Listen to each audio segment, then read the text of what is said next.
நம்மளுடைய தமிழக முதலமைச்சர் சென்ட்ரல் கவர்மெண்ட் கொண்டு வர எந்த ஸ்கீமா இருந்தாலும் அவர் ஸ்டிக்கர் ஒட்டுவாரு.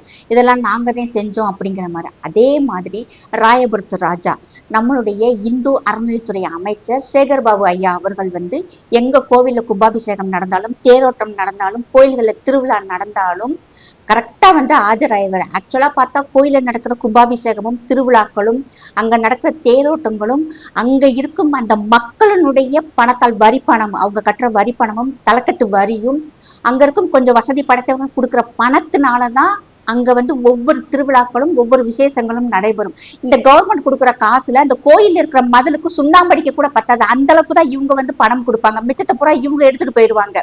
ஏன்னா இப்ப பெண்களுக்கு 1000 ரூபாய் கொடுக்குறாங்க இல்லையா, அதுவும் இந்த டாஸ்மார்க் வர காசை வச்சுதான் இவங்க ரொம்ப ஜாலியா என்ஜாய் பண்ணிக்கிட்டு இருக்காங்க. இப்ப நேத்து கன்னியாகுமரி மாவட்டம் சுசீந்திரம் தானுமாலியான் கோயில்ல தேரோட்டம் நடக்குது. அது அந்த ஊர் மக்கள் அவங்களுடைய சொந்த காசை போட்டு தேரோட்டம் நடத்துறாங்க.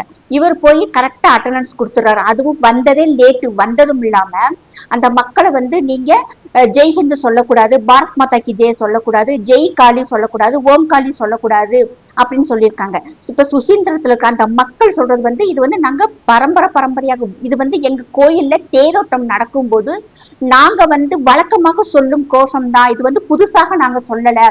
ஆனா அமைச்சர் இதெல்லாம் நீங்க சொல்லாதீங்க அப்படின்னு சொல்றது எங்களால ஏத்துக்க முடியல அப்படிங்கிறாங்க. ஏன்னா அந்த மக்களுடைய கமெண்ட் அவங்க போடுற வீடியோ எல்லாம் பார்க்கும்போது இப்ப நமக்கே தெரியுது. ஆனா சேகர் பாபு ஐயாவுக்கு அங்க போனோடனே பார்த்தோம்னா அங்க இருக்கும் பக்தர்கள் அத்தனை பேருமே ஒன்று சேர்ந்து நீங்க தேரை இழுக்காதீங்க அப்படின்னு சொல்லிட்டு ஒரே மாதிரி அவங்க சொல்ல ஆரம்பிச்சிட்டாங்க. அவங்களுக்கு இப்ப இந்த நடக்கும் அரசாங்கத்தின் மேல துளி கூட நம்பிக்கை இல்லை. ஏன்னா இது இந்துக்களுக்கு எதிரான ஆட்சி நடக்குதுன்னு சொல்லி மைண்ட்ல நல்லா செட் பண்ணிட்டாங்க. ஆனா நம்மளுடைய தமிழக அரசு என்ன சொல்லிருமா, இங்க எங்க கட்சியில இருக்கும் 80% பேர் இந்துக்கள், 90% பேர் இந்துக்கள்.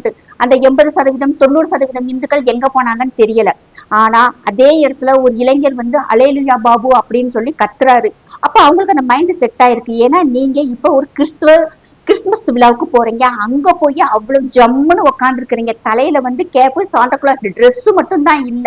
அங்க போய் அமைதியா நல்ல பிள்ளையா போய் அவங்ககிட்ட கேக்கு சாப்பிட்டு வர்ற மாதிரி, அதே மாதிரி கோயிலுக்கும் போய் நல்ல மனுஷனாக நடந்து அந்த பக்தர்கள்ட்ட ஒரு நல்ல பிளெஸிங் வாங்காட்டி கூட பரவாயில்ல, வாயில விழுகாம வந்திருக்கலாம். ஆனா பார்த்தோம்னா ஒரு அமைச்சர் எந்த அளவுக்கு மக்களை கீழ்த்தரமா பேசுறாங்கிறதுக்கு இதே ஒரு சாட்சி. அதாவது நீங்கெல்லாம் பெரியார் பெற்றெடுத்த பிள்ளைகள், நீங்க இவ்வளவு கேவலமா பேசலாமா? அப்ப பெரியார் கோச்சுக்கிற மாட்டாரா? எப்படி நீ சோத்த திங்கிறியா, வேற எதையாவது திங்கிறியா? ஆம்பளையா இருந்தா ஒத்தைக்கு ஒத்த வாடா. இதெல்லாம் ராயபுரம் நினைச்சுக்கிட்டு இருக்கீங்களா? அது கன்னியாகுமரி. அதான் கன்னியாகுமரியில் இருக்கிற பக்தர்களுக்கு கொஞ்சம் ரோசம் அதிகம் போல. அதனாலதான் ரொம்பவும் துணிச்சலாக தைரியமாக இது எங்க கோயில நாங்க இப்படித்தான் சொல்லுவோம், நீ பிடிக்காதீங்க, நீங்க வடம் பிடிக்காதீங்க அப்படின்னு சொல்லிட்டு அவங்க திருப்பி அனுப்பிச்சிட்டாங்க.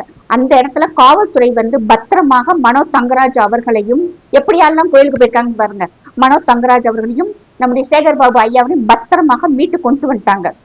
இதே மாதிரி எழுச்சி இனி வரும் நாட்கள்ல அதிகமாக வரும் அப்படிங்கிறது தான் மக்கள் எல்லாருடைய எதிர்பார்ப்புமே. இதே மாதிரி டாஸ்மார்க் கடையில போய் நின்றுட்டு நீ சோத்து திங்கிறியா, வேற எதையாவது திங்கிறியான்னு இவரால கேட்ட முடியுமா?